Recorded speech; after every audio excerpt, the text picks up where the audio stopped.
Representative Jerry Paulette, and because the chair and vice chair are out of town at a conference, and I'm the sole executive committee member available this afternoon, so I will be convening the JLARC I-900 Subcommittee public hearing on State Auditor presenting two recent reports.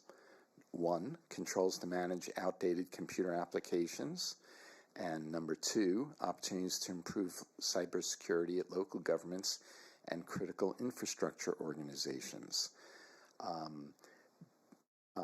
am in hearing room A of the House office building, and joining us today online right now is Senator Hasegawa, and we are the sole representatives of the legislature present. Thank you, Senator Hasegawa, for being here today. These are pretty important audit reports, and please make sure everyone that you're muted on phones and computers, and unmute when use your raised hand function, Senator Hasegawa, or anyone who's presenting as part of the panel online. And with that, the staff from the State Auditor's Office will give the presentations of the two performance audits. Again, JLARC members can please raise your virtual hand in Zoom, and I will call on you. We'll take public testimony after each presentation. The staff supplied information on registering for in-person and remote testimony via Zoom on the JLARC website, and written testimony can also be sent to JLARC@leg.wa.gov. Again, if you'd like to offer written testimony and you didn't sign up for testifying today and are not here, after hearing the presentations and reviewing the audits, you may send in written testimony to JLARC@leg.wa.gov, and you can get more information on the JLARC website. Your written testimony will be provided to JLARC members and available to the public on the JLARC website, and of course shared with the Auditor's Office. I also want to welcome Representative McClintock, who has joined us on Zoom. So we have two participants right now on Zoom, two members participating, Senator Hasegawa, Representative McClintock. Thank you very much. And it's lonely here. Eric Thomas, the Legislative Auditor, and I are at the front of the hearing room A. With that, let's start with let me ask if, does anyone have any questions? Online have a question? No? Okay. So we will start with information technology controls to manage outdated computer applications. And John Howard and Won Cho from the State Auditor's Office are here and going to come forward and do the presentation. Ralph Johnson, Chief Information Security Officer for Washington Technology Solutions, is in the room or online? In the room, and you're available to answer questions, and we'll welcome some comments from you if you'd like after the Auditor's Office has presented. So please introduce yourselves and take it away. Good afternoon, Mr. Chair, members of the committee. My name is John Howard, IT Systems Assistant Audit Manager with the Washington State Auditor's Office. With me today is my colleague Won Cho, IT Auditor, who performed this audit. Thank you for the opportunity to give you an overview of our recently published performance audit titled Controls to Manage Outdated Computer Applications. First, we'd like to explain why we do not share the names of the agencies or the applications we reviewed in this audit. State law prevents us from discussing results of IT security testing that may identify specific vulnerabilities. As with our IT security audits, this audit has information that could be used against the state by malicious actors. Therefore, we have withheld agency and application names as well as detailed results. To begin, I'd like to highlight the audit's key results. Our key audit findings are: number one, agencies could better manage legacy application risks by defining what constitutes a legacy application, keeping accurate and complete application inventory records, and monitoring application maintenance costs. Number two, agencies were inconsistent in conducting periodic risk and security assessments on IT applications. Number three, agencies could use qualitative and quantitative analysis to help them choose the best modernization option. Washington Technology Solutions, or WATEC, estimates that between 40 and 60% of Washington government applications should be considered legacy. This includes numerous central applications used by almost all state agencies, including the agency financial reporting system and the human resources management system. Both applications are being modernized as part of the One Washington project. Legacy applications can pose significant problems, including greater security risk, decreased performance, and expensive maintenance. Washington state agencies or stakeholders face similar risks because legacy applications perform many critical functions. Therefore, we wanted to review whether Washington state agencies have a uniform and consistent approach to identifying legacy applications and evaluating their risks. Washington's governments use IT applications every day to perform many critical functions, from providing social services to collecting taxes. Government operations and the safety and well-being of the state and its residents rely on IT applications to be stable, secure, and ready to use whenever they are needed. Each application has a lifespan, and those used beyond the point where they might be retired are frequently called legacy applications. State agencies that use legacy applications face many risks, which could include greater security threats when they are incompatible with modern security features. The applications are also slow, inefficient, and more likely to fail, which can affect the government's ability to achieve its objectives. In addition, the long-term costs of maintaining legacy applications can outweigh the trouble and expense of transitioning to new software. This audit looked at 3 state agencies to see if they have procedures to identify legacy applications and address risks associated with them. We divided the audit into 3 questions. Do agencies have a process to identify and monitor legacy applications, assess their risks, and have a strategy to mitigate those risks? I will now turn it over to Juan to discuss our audit's findings and results. Thank you, John. For our first audit question, we found that audited agencies lacked policies or guidelines that established criteria for legacy applications. Washington's Office of the Chief Information Officer, or OCIO, defined what a legacy application is in the most recent fiscal year 2021 IT biennial report. However, these defining characteristics have not been formalized or incorporated into statewide standards or policies. A reasonable first step in identifying legacy applications is to develop clear criteria to describe legacy.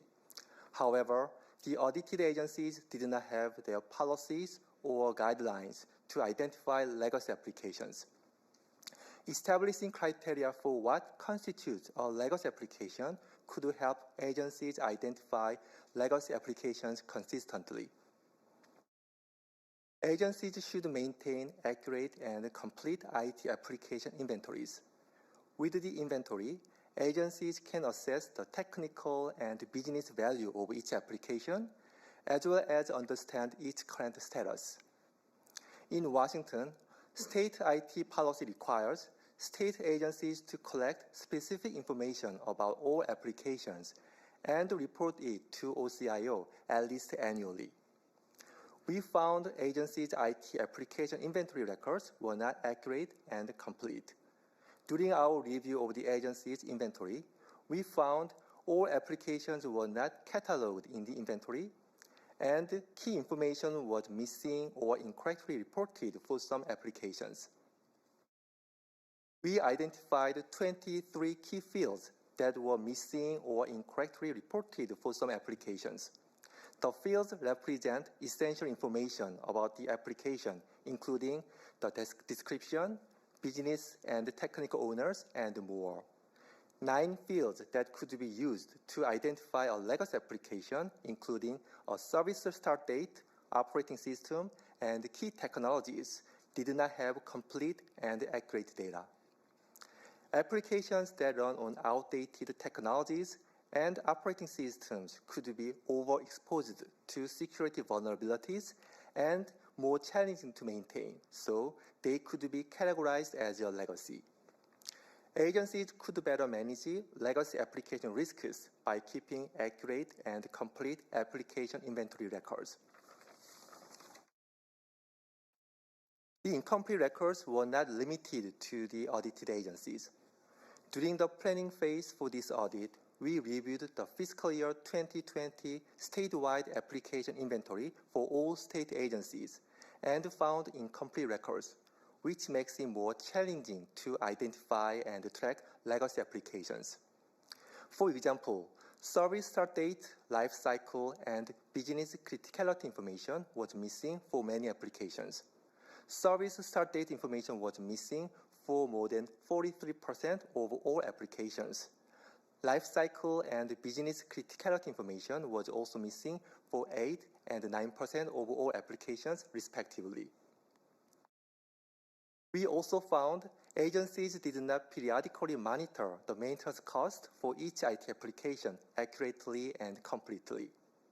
As part of tracking IT applications, monitoring their maintenance cost can also help management make informed decisions about the cost effectiveness of applications.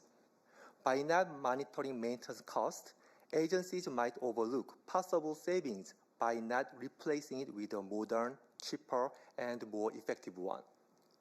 In addition, it may miss an indicator that an application is becoming a legacy due to changes to its maintenance cost. We found 2 agencies lacked policies and procedures setting out how staff should identify and monitor IT applications' maintenance cost. One agency had an internal procedure that requires the maintenance cost to be reviewed and updated annually, but it was not consistently followed. The agency did not review and update the maintenance cost annually for multiple applications. For the second audit question, we found agencies were inconsistent in conducting periodic risk and security assessments on IT applications. State IT policy requires state agencies to conduct 2 types of application assessments, risk and security. Our risk assessment is to identify problems to ensure an application is appropriately secured and supports an organization's business mission and objectives. Controls are identified to mitigate the risks as part of an overall risk management process. Our security assessment is to assess how well the security controls function to prevent or minimize the effects of a successful attack on applications. These 2 assessments are essential because they provide strategic information when management considers which applications are still useful or need updating or replacement. We found 2 audited agencies did not perform formal risk assessments on applications. As a result, they could not effectively and consistently identify and address the risks associated with their applications. This means they also lacked important information that could help management decide which applications, including legacy applications, should be retired or replaced. The third agency had some risk assessment processes, but its use was limited. The agency did not perform a risk assessment on all applications periodically as required by the state policy.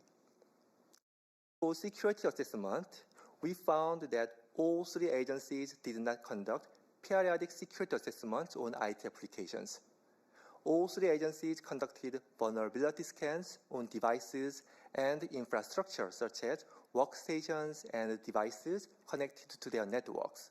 However, the scans were not conducted on IT applications.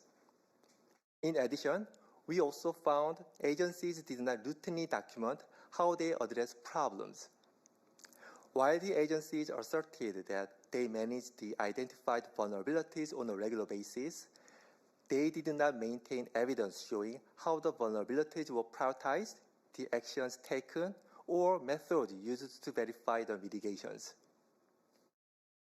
For the third question, we found agencies could improve their decision-making process for choosing modernization option by performing sufficient analysis and recording them. Leading practices advise performing both qualitative and quantitative analysis to identify and evaluate options available for the modernization process, such as updating, enhancing, or replacing applications. As part of the audit, we reviewed 6 IT modernization projects, 2 for each agency, to see how agencies arrived at their decisions. We found only one project where an agency had documentation that showed it sufficiently analyzed all available options for modernization. For the remaining 5 projects, we found issues. For 3 projects, agencies did not maintain the records supporting the results of their analysis, so we were not able to determine whether they performed sufficient analysis. For 2 projects, one agency performed a high-level analysis of options, but neither described which option was the best value to the agency.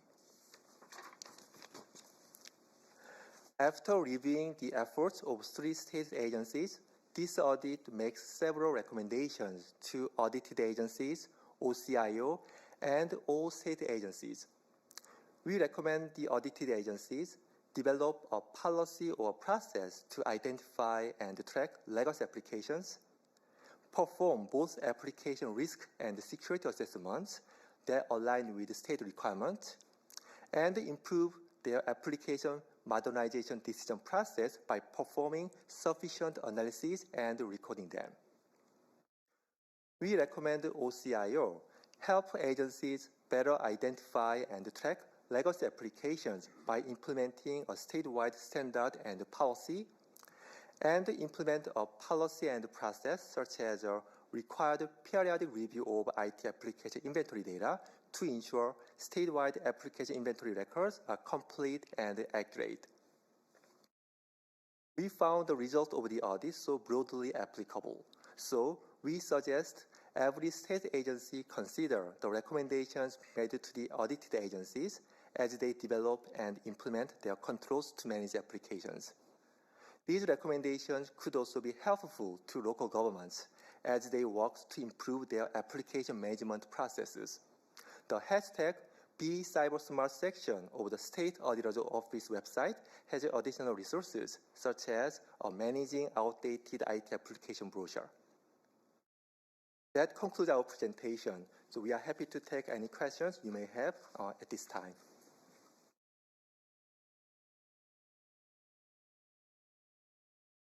Thank you. Representative McClintock or Senator Hosokawa, do you have questions? Senator Hosokawa, please go ahead. Thanks, Mr. Chair. Thanks for this presentation. That's quite a laundry list of issues that you ran down, and it brings to mind that it doesn't seem like it's any one agency. It sounds like a systemic problem that all the agencies don't really have their arms around their IT systems or their applications, at least. What's your general sense of their competency or their ability to actually implement the things that you're talking about? For instance, do they have an assigned owner for these projects and these issues that you've raised, or are they just like swept under the rug? How come they're not being dealt with? Sure. Thank you for the question. We did go into this audit with by selecting 3 agencies. They were larger agencies by our methodology of selection, so we knew that they would have more mature IT departments. So we felt like we would be able to have a better working relationship and easier for them to take on a large performance audit and still do their work.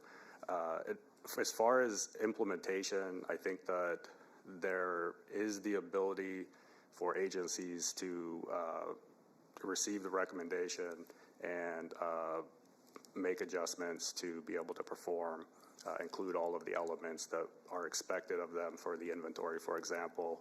That would be all of the applications and all of the elements, and that was one of our recommendations to OCIO, was to assist agencies do that and actually understand what the inventory is used for, because there's a partial process that already occurs there, in our opinion. There are assigned business and technical owners, but I think without them fully understanding what the inventory and some of the other expectations are, this possibly becomes just another thing that they have to do, busy people have to do, and they choose how much effort to put into it, and sometimes they don't include all of the elements. Follow-up question, if I may. Yes. Please. So what kind of cooperation did you get from the agencies in doing your audit? Because my experience with the agencies, I've been working on this AI bill for some time, and I've had nothing but pushback from the agencies on even trying to do an accounting of the applications that they have. And I was just wondering if you had that same experience. Did you have to fight for every bit of information that you got, or were they pretty cooperative? I would characterize it as they were fairly cooperative. There was minimal, I would say, individual pushback, but nothing that we wouldn't confront in a typical audit.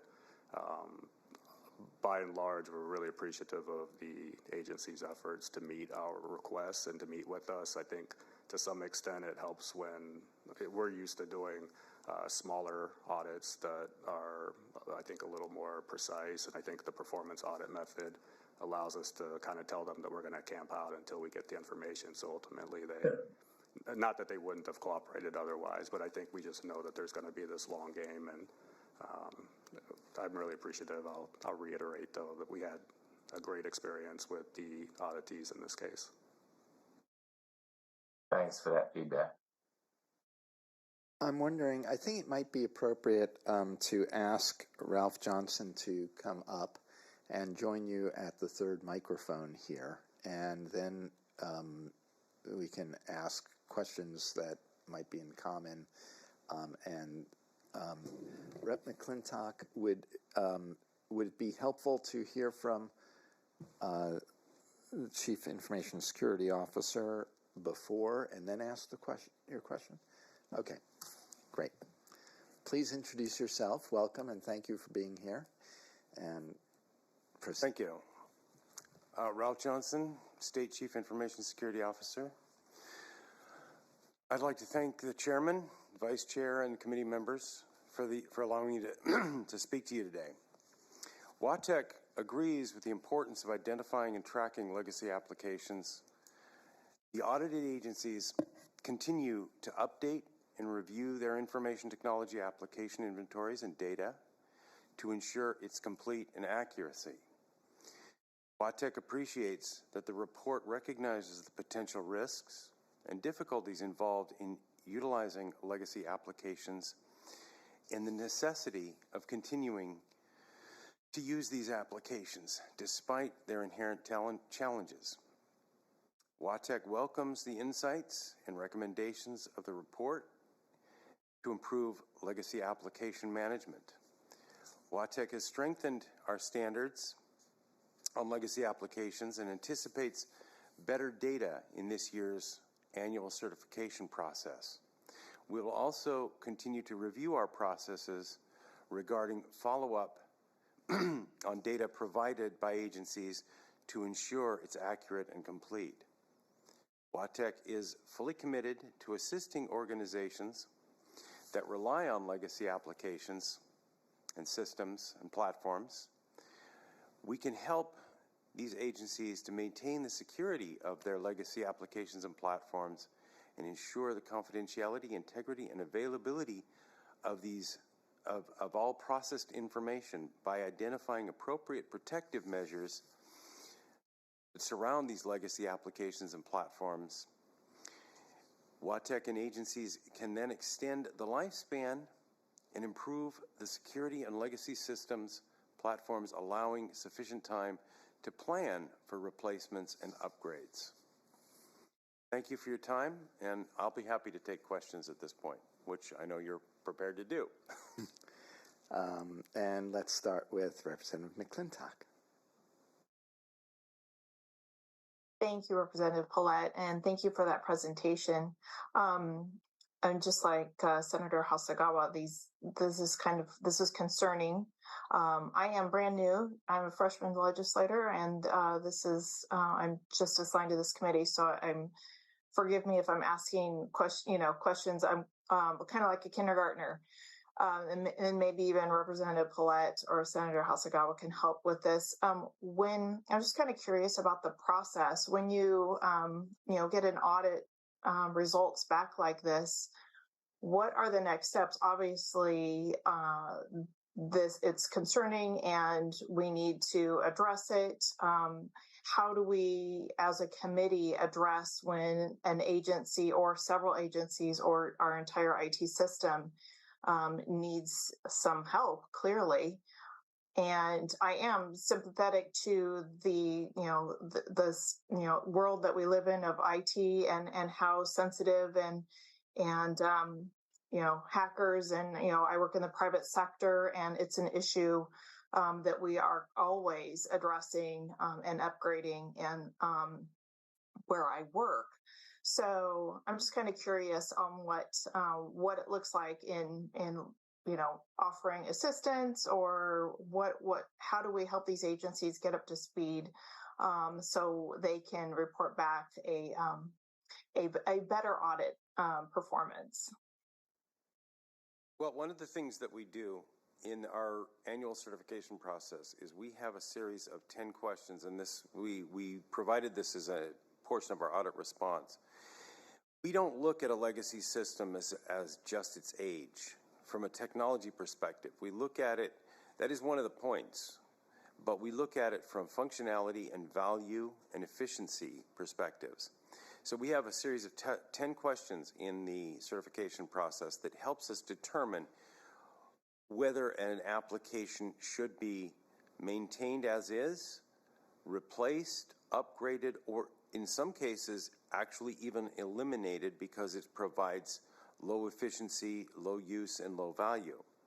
So we then work with the agencies, assuming that they provide us with the appropriate information, which we do make every attempt to validate that information, to look at those 10 points and determine whether, the future of that application. One of the things that the legislature did in this past session was to provide $1.5 million in a legacy and modernization fund that's managed through WATEC. And we have identified, I believe it's 8 or 10 applications thus far that those funds are going to assist agencies in replacing. Now, most of these are smaller applications. They have limited functionality, but they perform very valuable services to the agencies. Many of our other systems, such as, I believe it's called ACES, is a very, very complex system. It is very old in terms of its lifespan. However, it still has a great deal of value. But replacing ACES is a very complex endeavor, and that is in process, as I understand at this point. But the more we know in WATEC about these systems, the more we can work with agencies to help them to protect those systems, to plan for the upgrades, and to work with the legislature to ensure that the funding is available to replace those systems. Thank you. I'm going to ask first the State Auditor's Office. Representative McClintock, let me just take a step back.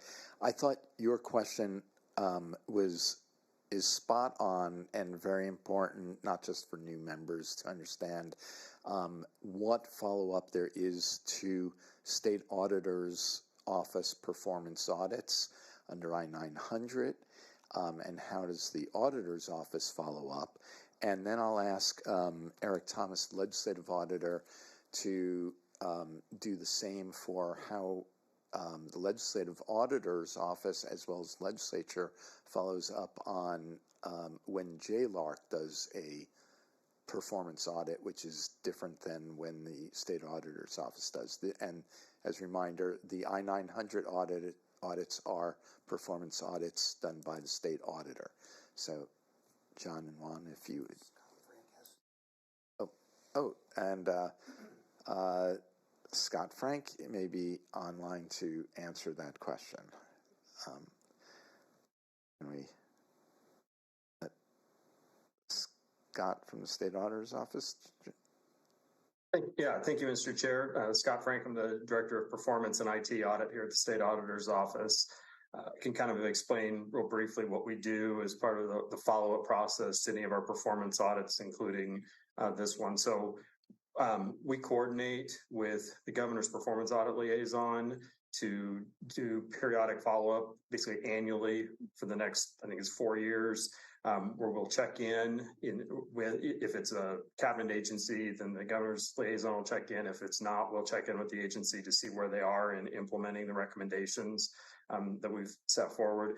That's not a formal audit. That's just like a question to them to, you said you would do this, where are you at in it? For some projects, and we don't do this for all of them, but occasionally we'll pick a project where we'll decide to go back and actually re-audit in order to follow up and determine if we, with actual audit work, as opposed to just asking them to self-report where they stand with regard to the recommendations. We haven't made any determinations whether this would be one of those audits that we would follow up on in that manner, but it would definitely fall into our general process. But for the most part, these findings go to the agencies, and in this case, also as an umbrella to WATEC. They're management of the agencies, and they would be the ones that would be expected to address the issues that we've identified. Thank you, Scott. And Eric? Thank you, Representative Paulette. Eric Thomas, JLARC staff. So like the State Auditor's Office, we follow up on audited agencies' progress implementing recommendations for 4 years, and we post the results of those on our website. There's a tab for recommendations, so you can see which recommendations have been implemented, which ones are in progress, and which ones have not been implemented.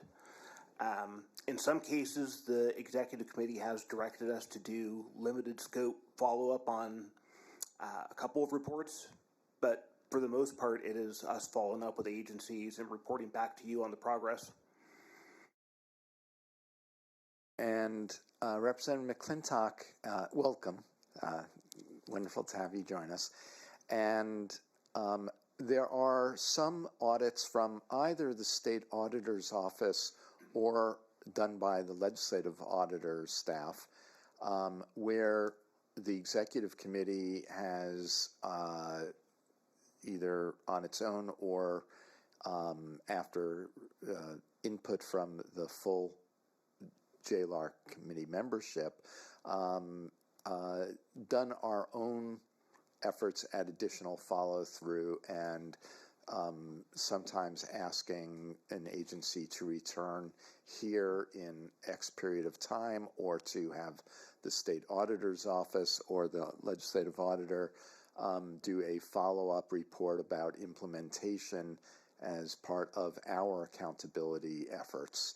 I would, as an example, look at State Auditor's Office work on employment security as a really good example of that, where they've done follow-up at our request and presented back in public meeting, and we continue to follow through on that. Do you have any other questions? And then I'll ask Senator Hosokawa to join. Senator Hosokawa? Thanks, Mr. Chair. So I was just wondering, this is for the OCIO. When you do your risk analysis of legacy systems or legacy applications, do you incorporate disparities, equity disparities into that risk analysis? Equity disparities in racial disparities in the decisions that the applications make as part of your risk analysis? Or do the agencies do that? I know that that is something that we are focusing on quite extensively at WATEC, but that would be outside of my area as the Chief Information Security Officer. I can take that back and have someone get back to you on that. Yeah, that'd be awesome. Thank you. Thank you very much for following up on that. I have 2 questions for Mr. Johnson and 2 for the State Auditor's Office. Not surprising, that's what happens when I'm the only one sitting at I've had a chance to read through and had some questions. Let me start with the ones for the State Auditor's Office,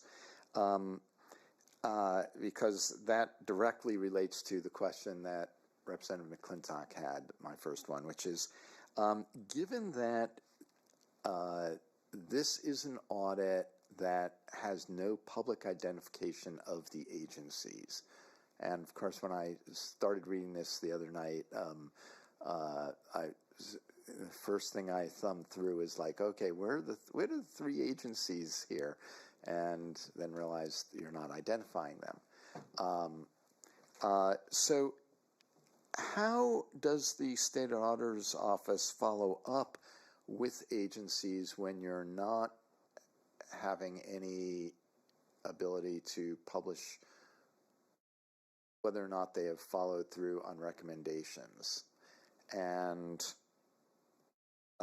how can we as a legislature ensure that there is follow through, for example, prioritization in an agency budget request to update legacy systems if we don't know which agencies are not doing that, not making that prioritization on their own? I see, Scott, your hand's jumped up already. I'll spare John and Juan from having to answer that.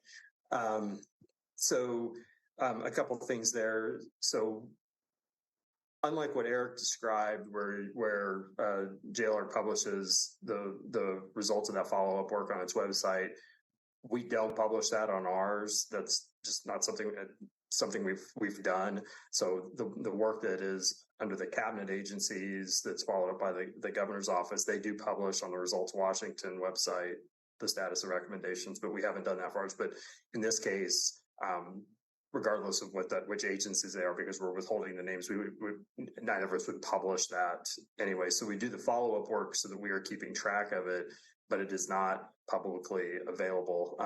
This has been sort of a thorny thing for any of these security-related audits. You're going to hear about the local cybersecurity audits in the next presentation. And our cybersecurity work is kind of the same thing, where we don't name the names, and so that helps in that it doesn't give information to potential malicious actors. On the other hand, it makes it much harder with regard to accountability.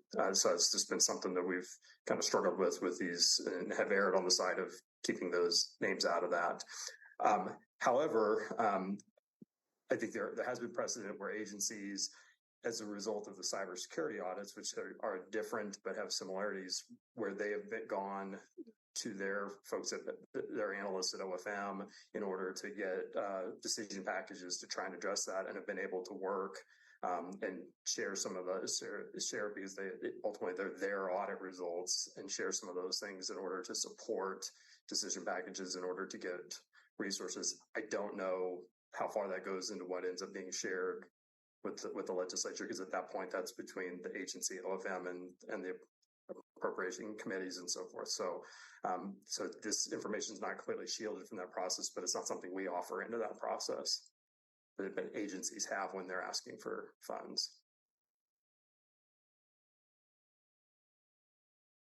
There's obviously a very clear tension here between security and accountability and ensuring that action is taken. And if a root cause of inaction has been that an agency is choosing not to prioritize, whether it's cybersecurity or legacy applications, because it's just always easier to put off. It's kind of like road maintenance. Then we need some form of mechanism, because the legislature is where the buck starts, not just where the buck ends. So I think we need to have a conversation about how we communicate, somehow follow through on this topic. We would absolutely be happy to get together to I've been here now about 5 years, and this has been an area we've kind of probed, trying to figure out ways to get more of this information, not necessarily in a public setting like this, but in a more private setting, to be able to share with legislators, so that to help you with your role in the accountability process. And we'd be very happy to continue that conversation, see if we can figure out a solution to it. Thank you. On the root cause issue, did the auditor's office look at any models of who conducts the assessments? If you rely on an agency that doesn't want to prioritize budgeting for assessments, are there models out there, for example, where WTS, as the state agency, has dedicated staff that are familiar with specific agencies, and they conduct risk assessments and the reviews on a regular basis? Is that a model that, and maybe Mr. Johnson, you'd like to also respond to that? I'm not familiar with WTS. I've been with the state for 9 months now, so I'm not familiar with that particular organization, to be honest with you.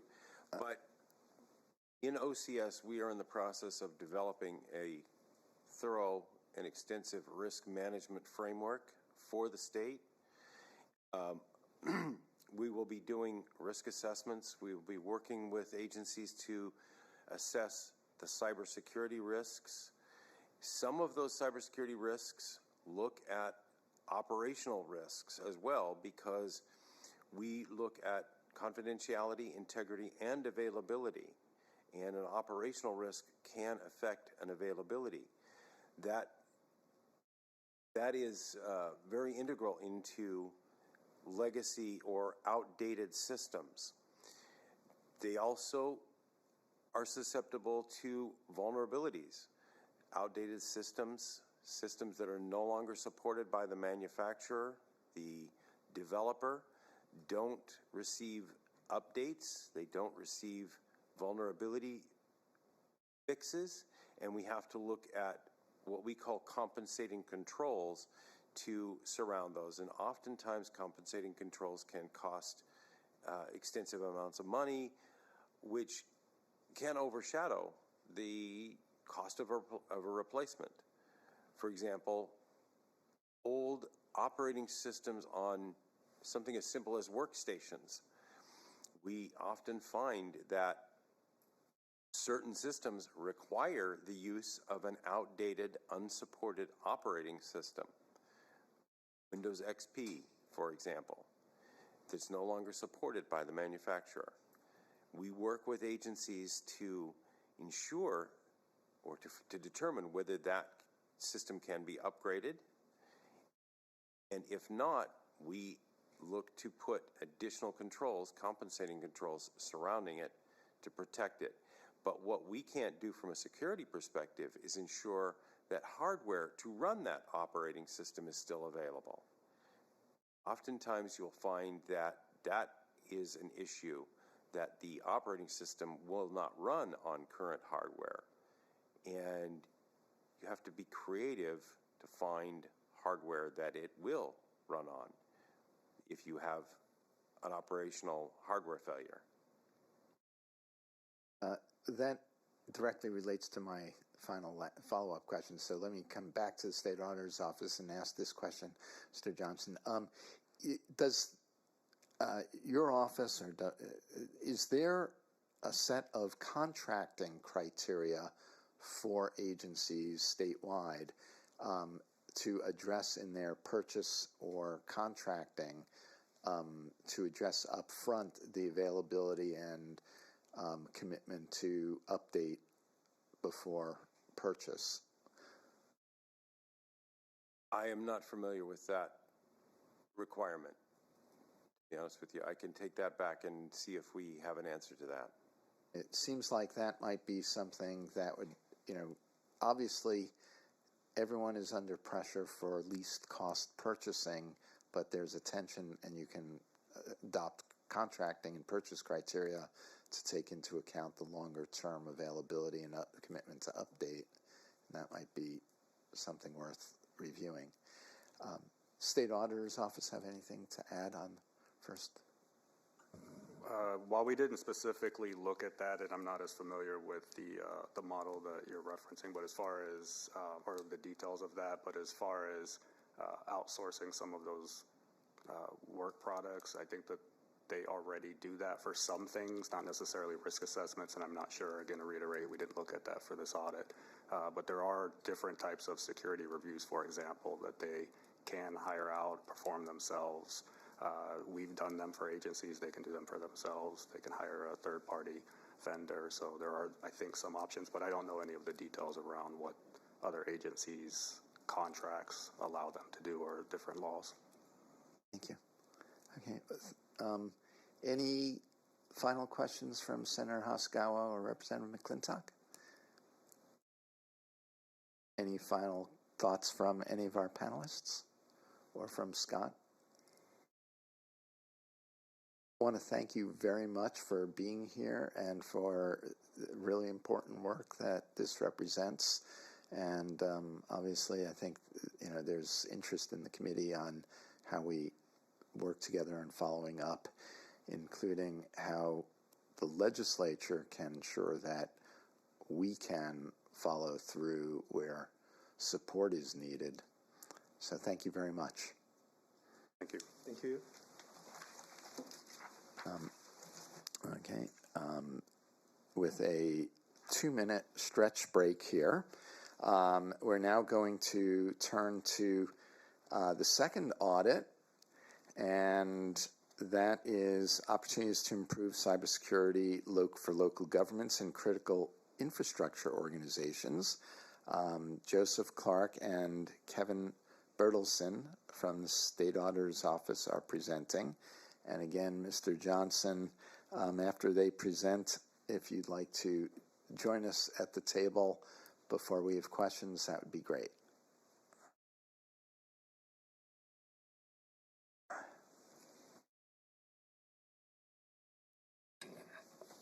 Oh, you know what? I totally overlooked. I was supposed to ask, is there anyone from the public who was here to testify or signed up online? Okay, thank you.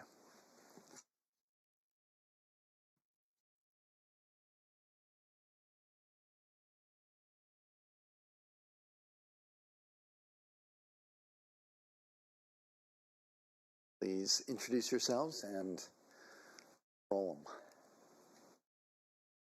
All right. Good afternoon, Mr. Chair, members of the committee. Thank you for having us here today. My name is Joe Clark, and I'm an IT Security Assistant Audit Manager with the Washington State Auditor's Office. With me today is Kevin Bertelsen. He's one of our IT Security Auditors on our team.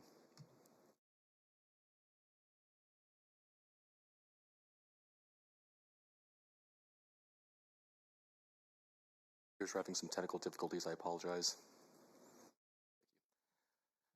As you know, our office has previously appeared in front of this committee discussing our cybersecurity audits of state agencies. Today, though, we plan to take a slightly different approach, with more of an emphasis on our cybersecurity performance audits of local governments. We'll start by providing an overview of our different types of cybersecurity performance audits. We'll then discuss our recently completed cybersecurity performance audits of local governments and discuss some of the ways in which the circumstances we encounter at those local governments differ from what we typically encounter at state agencies that we audit. Kevin will then follow by providing an update on our critical infrastructure cybersecurity audits.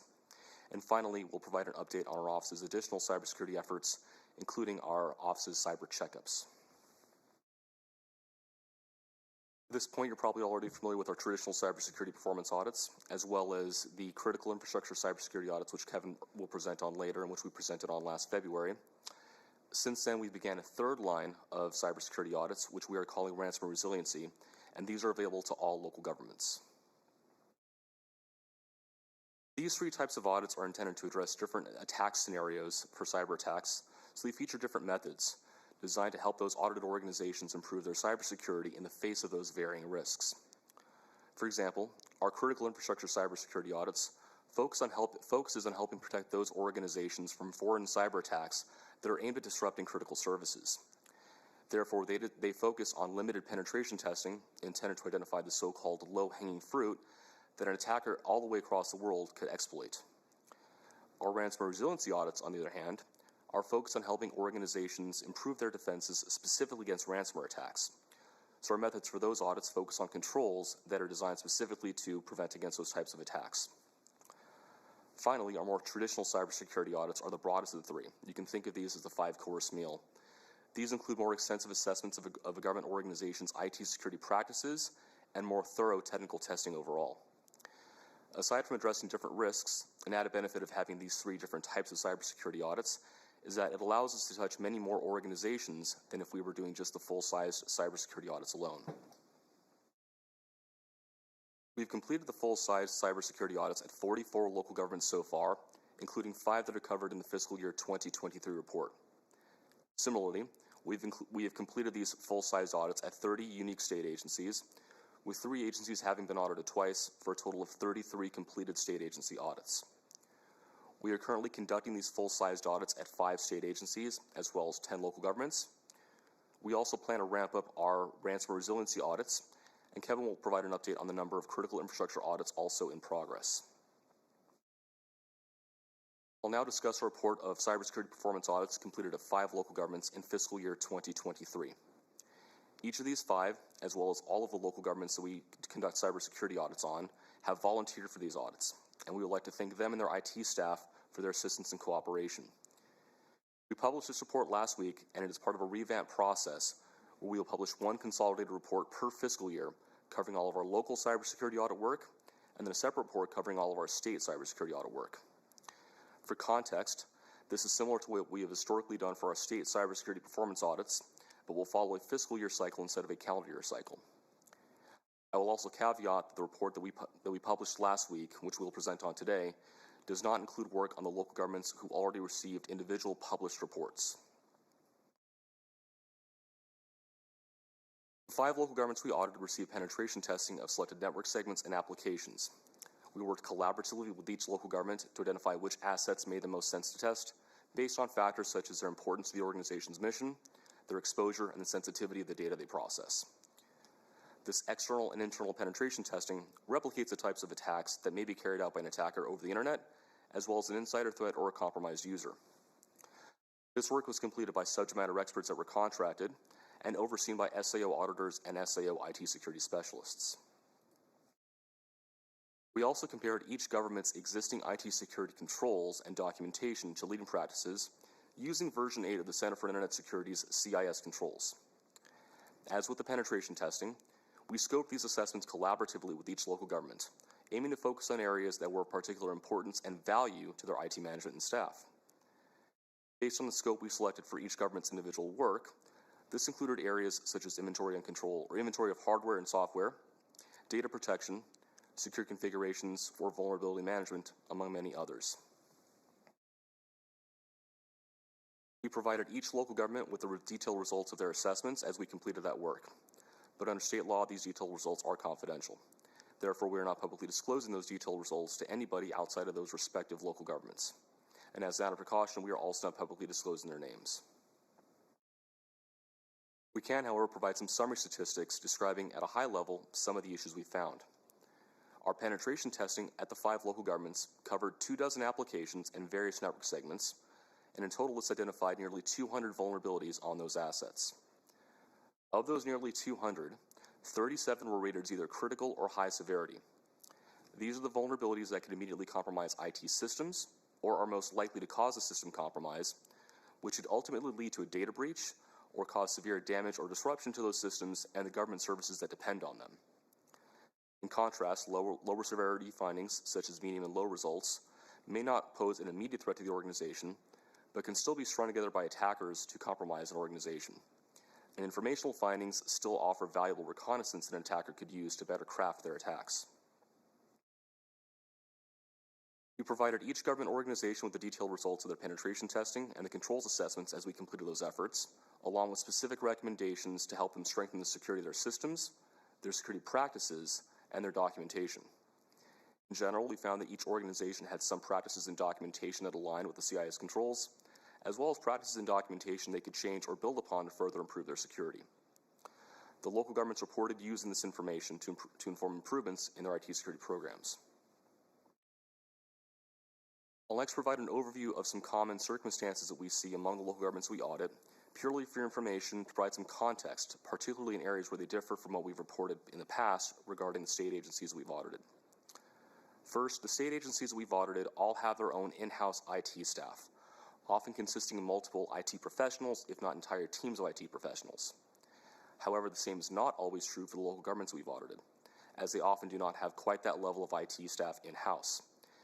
Instead, they often rely on IT contractors for various services and to varying extents. In a related vein, we often see greater variation of IT security awareness and preparedness among those local governments than what we observe among the state agencies that we audit. As state agencies usually have their own in-house IT staff, that often means at least some of those staff are dedicated towards security responsibilities or have dedicated security responsibilities assigned to them. Since local governments often have lower IT staffing levels, that makes it harder for them to dedicate staff time towards security responsibilities. Furthermore, unlike state agencies, local governments in Washington do not have a uniform set of IT security requirements. With few exceptions, all Washington state agencies are required to follow the state's IT security standards. However, no similar requirement exists for all local governments in Washington. Instead, IT security requirements are individually set by each local government, and they otherwise only are required to follow the IT security requirements that pertain to specific lines of business, such as protections over criminal justice information, protected health information, student information, or other data sharing agreements. What this means is that some local governments, again based on the functions they have, may have very limited, if any, IT security requirements at all. In conjunction with this is the fact that there are no statewide audit requirements for IT security at local governments either. Using the state's IT security standards as an example again, virtually all Washington state agencies are required to have their IT security controls evaluated at least every 3 years to ensure adherence to those states' IT security standards. However, as I just noted, compliance requirements for local governments are self-driven and depend on what business functions they have, with audit requirements often stemming directly from those compliance requirements. The availability of resources to local governments also varies considerably. With few exceptions, state agencies have WATEC at their disposal to provide them with a myriad of IT and security services and help shield them from many attempted cyber attacks. In this sense, WATEC can be thought of as a sort of, quote, one-stop shop for various agency needs. However, local governments in Washington do not have a comparable enterprise-wide IT provider. While many of them rely on contractors for various IT services, those services often do not go as deep as what WATEC provides to state agencies. Similarly, individual local governments may have a more difficult time knowing what resources are available to them, such as from the federal government or nonprofits, as well as how to acquire those services. When considering the functions that local governments provide to their constituents, such as utilities, emergency services, housing services, and public education, to name a few, these circumstances indicate that a successful cyber attack against the local government could be even more disruptive towards that local government's constituents than a comparable attack against a state agency. I will now hand it off to Kevin Bertelsen to provide an update on our critical infrastructure cybersecurity audits and our office's additional cybersecurity efforts. Thank you, Joe. My name is Kevin Bertelsen. I'm an IT auditor for our cybersecurity audit team at the Washington State Auditor's Office. Today, I'll be discussing the ways our team is continuing to help improve the IT security at critical infrastructure organizations in the state. In April of 2022, federal authorities released a cybersecurity advisory about Russian cyber threats to U.S. critical infrastructure. This advisory detailed Russian state-sponsored threat actors were targeting industries such as defense, energy, water, healthcare, and nuclear organizations in the United States and other Western nations. Where possible, we involved external stakeholders in our scoping process, including the Energy Emergency Management Director from the Department of Commerce and the Military Department's Cybersecurity and Critical Infrastructure Manager for Washington State in the Emergency Management Division. These connections we have with our state stakeholders allowed us the space to present in front of these local governments and expand our communications to a broader audience. The purpose of the audit was to find opportunities to help the entities improve their external security posture in order to help protect against malicious cyber attacks. With that in mind, our audit fieldwork was designed to cover multiple areas. First, we conducted attestation interviews with key IT personnel to identify areas of improvement for industrial control systems. We discussed the practices around deploying and maintaining assets in both the regular user environment as well as the more sensitive operation technology environments. Following these conversations, we provided each entity with a tailored set of strengths and opportunities, as well as a detailed list of best practices put forth by the Cybersecurity and Infrastructure Security Agency, CISA. Next, we worked with contracted subject matter experts to conduct limited penetration testing of the entity's internet-facing assets. This testing was used to determine if there were any vulnerabilities that an attacker could leverage to gain entry into the entity's environment, using those internet-facing systems as a starting point. Another component of testing we coordinated was the Open Source Intelligence Assessment, also referred to as OSINT. This OSINT assessment looked for any publicly available information that may make an entity a prime target. This could include, for example, passwords dumped in a known data breach or other various types of information that would ease the exploitation process for attackers. Each fieldwork area provided the entity with tangible recommendations that could be immediately implemented in order to improve their external-facing cyber defenses. At the time of this presentation, our team has completed 24 critical infrastructure engagements, including 12 that were previously reported on and 4 that are currently in progress. These entities have already begun addressing issues that we've identified and continue to make improvements based on these provided results. The OSINT reports identified instances where employees used government email addresses to sign up for third-party services, which were then subject to a data breach. If an employee were to reuse passwords, this could lead to compromise of the user's government account and stresses the importance of defense in depth components such as multi-factor authentication. During external penetration testing, our subject matter experts identified 73 total vulnerabilities on the entity's internet-facing assets. This number spans not just critical infrastructure systems, but other public-facing assets such as public websites.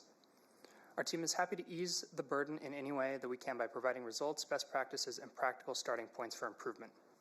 Furthermore, a common thread that we identified during conversations with these entities was that cybersecurity is often not given dedicated time or money to be a priority and is instead often integrated with other processes, such as building renovations or larger upgrade projects, which can cause serious delays when it comes to replacing out-of-date operational technology components. Now I would like to briefly discuss additional efforts that the State Auditor's Office is making when it comes to cybersecurity.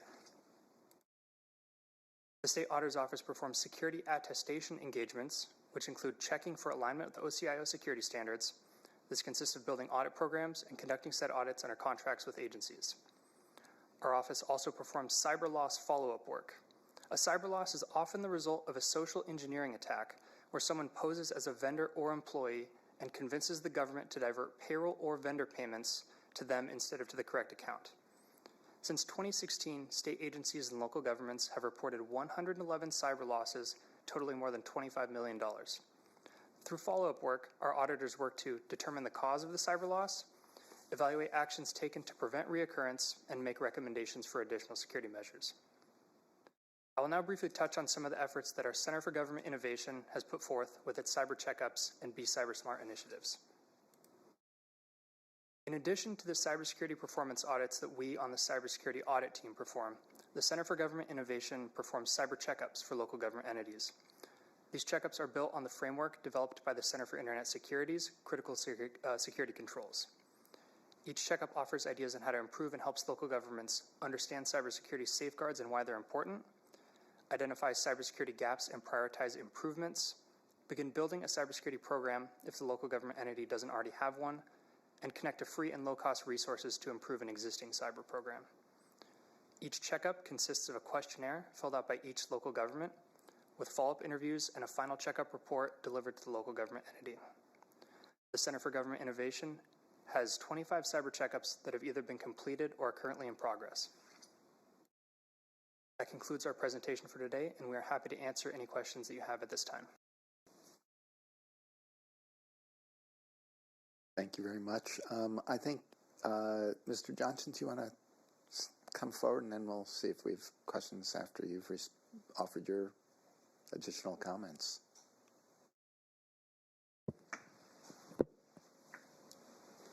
Please reintroduce yourself. Yes, good afternoon. Ralph Johnson, State Chief Information Security Officer. I'd like to thank the Chairman and the committee members for allowing me to speak to you yet again this afternoon. WATEC has reviewed the auditor's opportunities to improve IT security in local governments report. Our experience and interactions with local municipalities bears out the findings of the State Auditor's Office. Local municipalities have challenges in various levels regarding cybersecurity. The smaller the municipality, the more challenges seem to exist. From acquiring and deploying appropriate security controls to staffing, resources, and funding levels. State and local governments have faced unprecedented cybercrime. In 2020, local governments nationwide experienced 485% increase in ransomware attacks, striking no less than 2,354 governments, healthcare facilities, and schools. The cybersecurity company Emisoft reviewed 77 ransomware attacks involving local governments. Between January and December of 2021, Emisoft estimates that these attacks have cost taxpayers $623 million just in 1 year. These facts show that many state, local, tribal, territorial entities can stand to improve their cyber defenses. Too often, these attacks succeed because municipal governments, K-12 schools, and other small government entities need more staffing, tools, and expertise to defend themselves adequately. Many lack the contract purchasing power to achieve economies of scale, allowing them to gain visibility into their interconnected systems. The State Auditor's Office emphasizes this fact as well. The legislature recognized this when enacting Senate Bill 5432 in 2021. RCW 43-105-450, Section 3G, assigns OCS the responsibility to serve as a resource for local and municipal governments in Washington in the area of cybersecurity. As part of this responsibility, OCS and WATEC engage in various activities, including aiding local and municipal governments in responding to information security incidents. OCS collaborates with local jurisdictions in multiple ways to help and provide guidance to improve their information security posture. We participate in the Association of Cities and Counties. We participate in monthly coordination meetings with key municipal security leaders and quarterly state and local government collaboration meetings to partner with local governments on shared challenges. We have also included local government representation in our policy community review process as these documents are updated. And finally, there is local government representation on the Technology Services Board, which is the body that approves all Washington State information technology policies. In addition, the first-year funding through the Federal, State, and Local Government Program Grant, which the legislature supported, recently distributed a little over $4 million in grant funding to local municipalities. In the next few months, approximately 7 million more will be distributed to local municipalities to shore up information security across the state. Many of you may have heard the term whole of state, primarily in relation to cybersecurity. The whole of state approach goes beyond cybersecurity to other aspects of information technology. WATEC defines whole of state as an approach emphasizing partnership at all levels of government, including state, counties, cities, educational institutions, tribal nations, and other organizations in the public and private sectors to share resources and information, breaking down silos within Washington state and improving the collective security posture. The legislature recognized this when enacting RCW 43-105-450, as mentioned previously. They set the stage for a whole-of-state strategy. Applying a whole-of-state philosophy to cybersecurity enables state and local governments and their partners to pool resources to defend against ransomware, supply chain attacks, and other cybersecurity threats. A whole-of-state strategy emphasizes state government collaboration with small local governments, organizations, to ensure everyone is protected from threats. As part of this collaboration, state governments share training, threat intelligence, tooling, and other resources with municipalities and other local organizations to strengthen cyber defenses. Whole-of-state cybersecurity is gaining a popularity for a few reasons. One is the shared risks between organizations in the same industry. Malicious actors do not discriminate between different levels of government. Municipalities of all sizes and types share these risks. So by sharing resources, they can increase their level of defense, individually and as a community. Another factor is reduced duplication of work and efforts. State, local, tribal, and territorial entities can't manage these cyber risks alone. They don't have the resources, as is pointed out in the auditor's report, or expertise to make it work. And the increasing connectivity of systems only makes the challenge more complex and difficult to contain. Washington State has just begun to embrace the idea of whole-of-state cybersecurity. This strategy is still in development. In addition to funding from the federal, state, and local government grant program, OCS is developing a plan for a statewide security operations center, or a cybersecurity center of excellence, if you will, to provide direct assistance, cyber intelligence, threat mitigation, managed security services, and other functions to local jurisdictions. I thank you again for the time and your attention, and I would be happy to take any questions.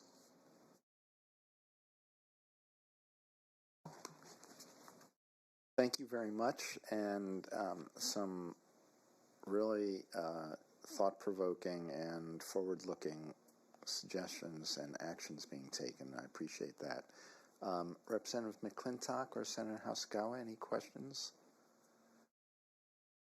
I'll ask a question, Representative Paulette. Thank you. You had pointed out, or not you, but the panel there, a few entities that are in the high-risk category. When you did this audit, are they aware of that fact now? Yes, thank you for your question. The high-risk vulnerabilities that we identified through our testing were reported pretty promptly to each respective organization as part of our daily update process with them. Anything critical was reported within 24 hours, and upon completion of the testing, each organization got comprehensive results and recommendations on how they can remediate those issues. Great, thank you.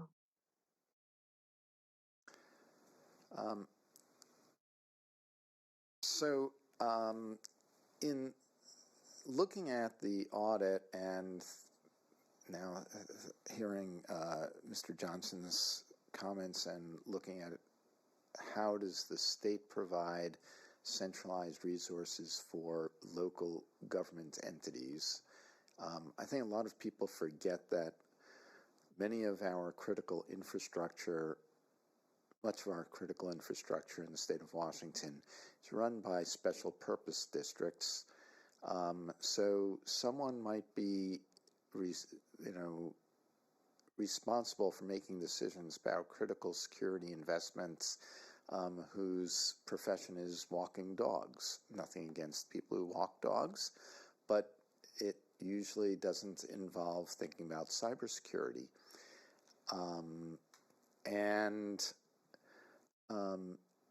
I think the fundamental questions I had was, providing the resources that, in terms of a centralized assessment capability, et cetera, that you've begun to address, Mr. Johnson. But do we need to look at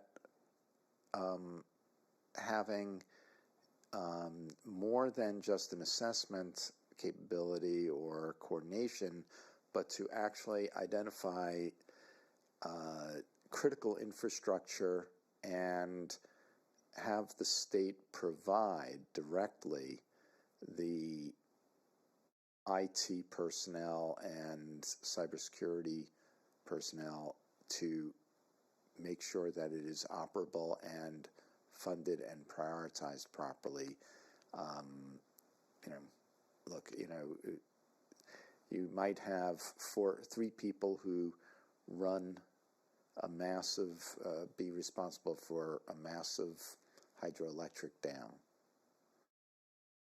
or the entire network for electricity distribution that includes emergency response capabilities and defense, which is operated by a special purpose district with 3 commissioners. Is there any thought about providing that rather than relying on local entities to make those prioritization decisions?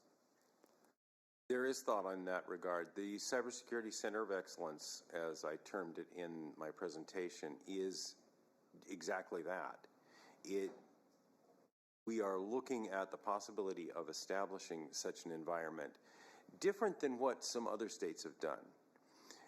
What we are looking at could be considered a statewide security operations center that provides direct services to municipalities.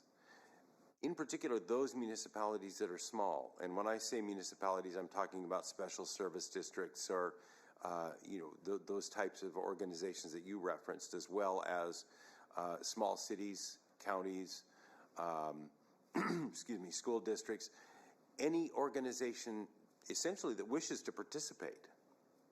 And in addition, it would provide threat intelligence, it would provide threat feeds.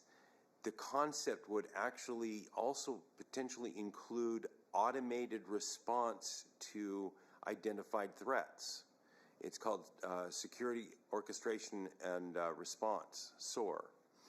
And it actually takes action so that a human doesn't have to. So if you don't have staff, sufficient staff, trained staff, in order to take the action, these automated playbooks, as they're called, would take action for you, automatically taking response and then sending out alerts to appropriate people. By providing an appropriately managed security service, that security service then could also have 24/7 human support to address the issues. So yes, to answer your question, we are looking into it. We're putting a plan together to see how we can make this happen across the state. That's really good to hear. Appreciate that and hope to stay in touch. Any closing questions, or comments, or thoughts from panelists or Senator House-Gowa and Representative McClintock? Not seeing any. At this point in time, is there anyone from the public who wishes to testify regarding reports? No one has signed up. Again, let me repeat that you may submit testimony on our reports to JLARC at leg.wa.gov. That concludes today's I-900 hearing. The next I-900 hearing is scheduled for November 29th at 1 p.m. Please check the website for any meeting updates and changes. And with that, I really want to express my deep gratitude for the incredible work of the State Auditor's Office and Mr. Johnson and your team on these critical issues that we've been discussing this afternoon. Thank you all very much, and we are adjourned.